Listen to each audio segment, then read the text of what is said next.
वायुमंडल की संरचना।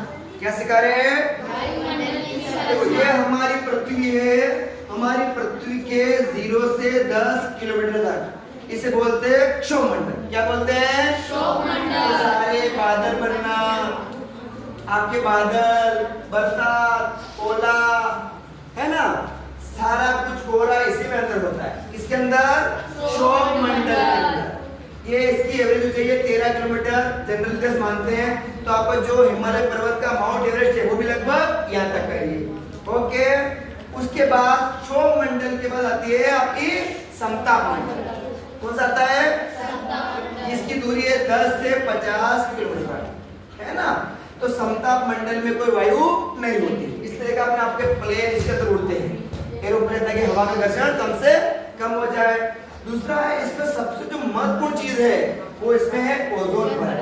क्या है? ओजोन परत। समताप मंडल में ओजोन परत है जो हमारे सूर्य से आने वाली हानिकारक पेराबैंगनी किरणें, कौन सी किरण है?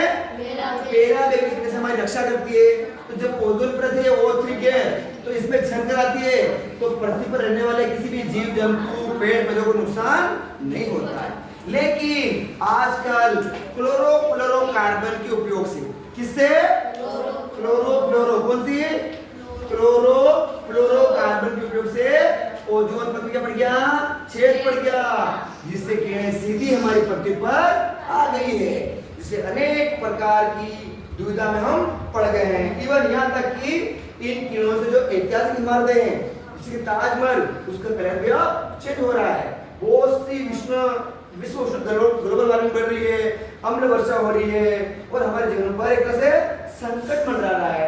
वैज्ञानिक का कहना है हम अधिक से अधिक पेड़ पौधे लगाएंगे तो ओजोन परत वापस भर जाएगी। अच्छा, दूसरा सबसे ज्यादा क्लोरोफ्लोरो गैस कहां से आती है जानते आप?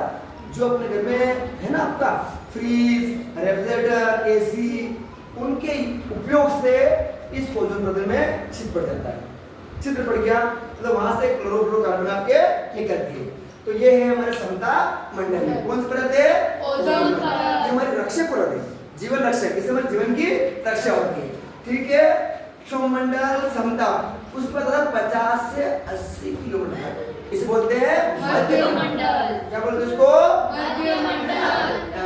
ये इसके ऊपर है, इसमें लगभग है ना, यहाँ उल्का पिंड होती है, बहुत गर्मी होती है, ऊपर से गिरता है, किसी देश में जलकर भस्म हो जाता है।